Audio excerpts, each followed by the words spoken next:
নমস্কার দর্শক বন্ধু। তো আজকে আমরা আলোচনা করব রাম। হ্যাঁ, রয়াকার মো রাম। রাম হিন্দু দেবতা তথা শ্রী বিষ্ণুর মর্যাদা পুরুষ উত্তম অবতার। হ্যাঁ, রাম রয়াকার মো রাম। রাম হলেন হিন্দু দেবতা বিষ্ণুর সপ্তম অবতার।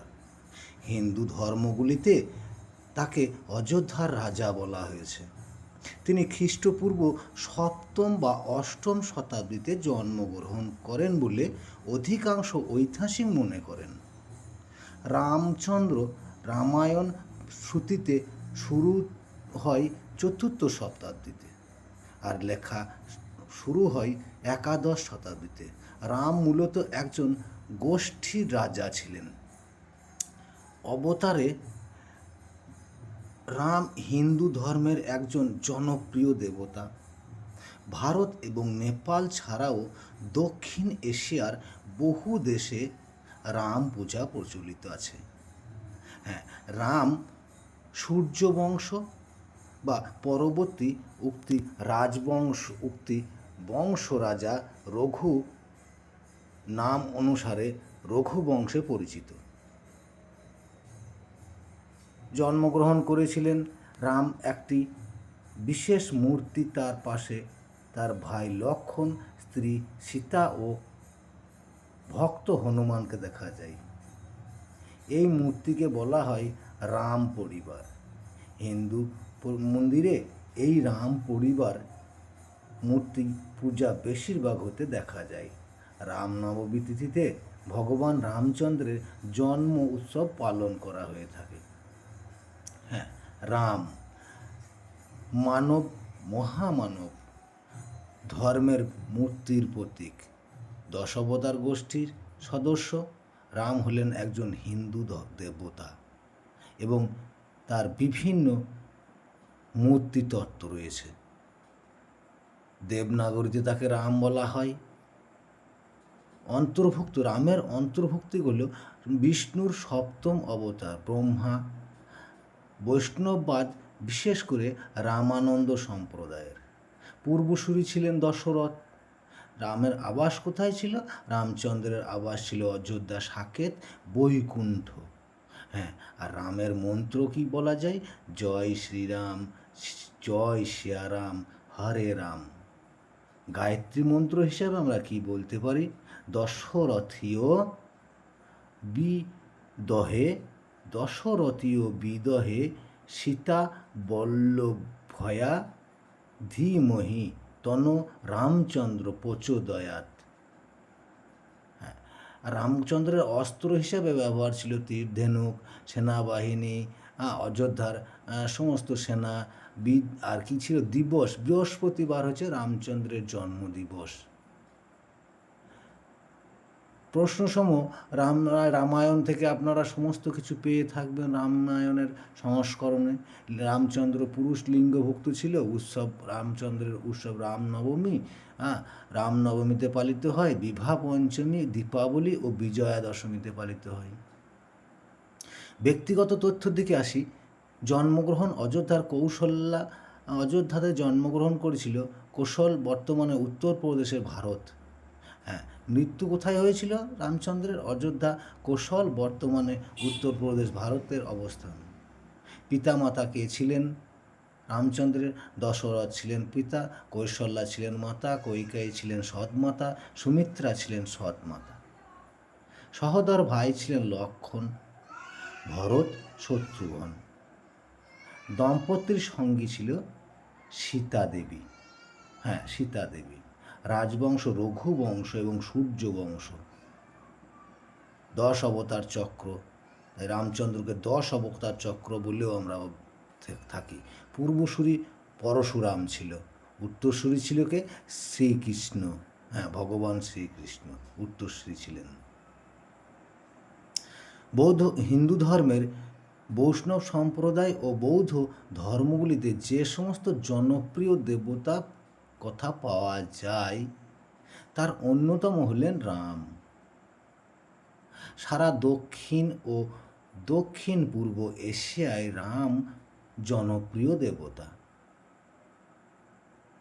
রামের জন্মস্থান হল ভারতের অযোধ্যা শহরে, যেখানে রামলীলা বা শিশু রামের মূর্তি পূজা হয়।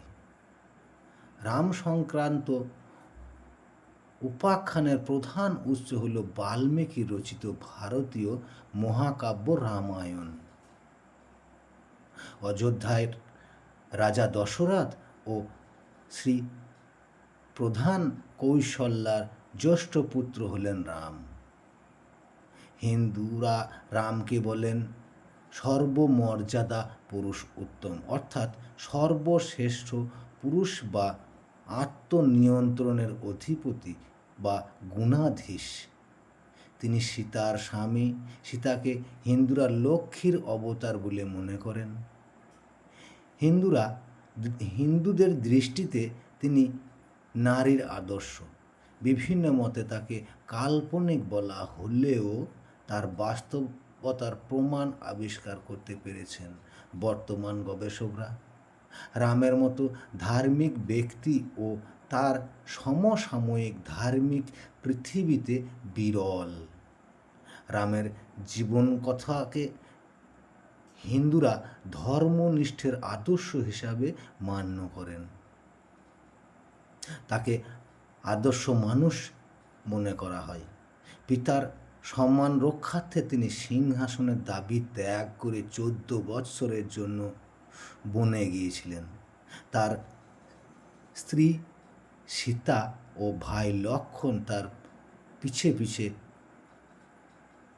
পশ্চাৎ ধাবন করে তারাও বনে গিয়েছিলেন। তারা একসাথে 14 বছর বনে কাটিয়েছিলেন। বনবাসকালে লঙ্কার রাজা রাবণ সীতাকে অপহরণ করে স্বর্ণলঙ্কায় নিয়ে গিয়েছিলেন।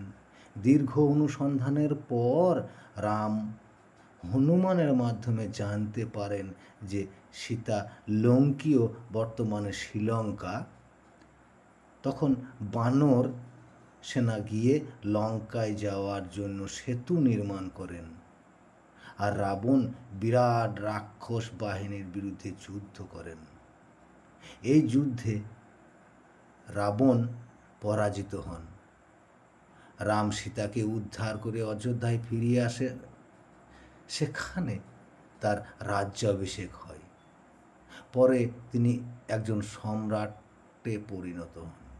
তার রাজ্যে প্রজারা সুখ শান্তিতে বাস করত এবং রাজ্যের সমৃদ্ধি ও ন্যায় বিচার অব্যাহত ছিল। এই জন্য রামের শাসন অনুসারে সুশাসন রাজ্যকে রাম রাজ্য বলা হয়ে থাকে এবং সেখানে রাম রাজ্য চালু হয়ে যায়। রামায়ণের অন্যতম বৈশিষ্ট্য হল রামের সীতা অনুসন্ধান ও যুদ্ধ জয়ের ক্ষেত্রে রামের প্রতি সীতা আর চরম প্রেম ও সতীত্বের প্রতি গুরুত্ব আরোপ। রাবণের বন্দিনী হওয়া সত্ত্বেও সীতার পবিত্রতা রক্ষিত হয়েছিল। অপরদিকে রামের ছোট 3 ভাই লক্ষ্মণ, শত্রুঘ্ন ও ভরতও পবিত্রতা, ভ্রাতৃপ্রেম ও শক্তির আদর্শ। কোনো কোনো মতে তারা মর্যাদা, পুরুষোত্তম ও সপ্তম অবতারের অংশ। রামের পবিত্রতা কিষ্কিন্ধায় বানর ও হনুমানকে আকৃষ্ট করেছিল। তারাই সীতাকে উদ্ধার করে সাহায্য করেন। রামের গল্প ভারতীয় উপমহাদেশে ও দক্ষিণ পূর্ব এশিয়ায় বিশেষ জনপ্রিয়। হিন্দু ধর্মের রাজা অন্তহীন প্রেম, সাহস, শক্তি, ভক্তি, কর্তব্য ও মূল্যবোধের দেবতা। ধন্যবাদ সকলকে। ভিডিওটা ভালো লাগলে চ্যানেলটিকে সাবস্ক্রাইব করবেন এবং পাশে থেকে সাহায্য করবেন। নমস্কার।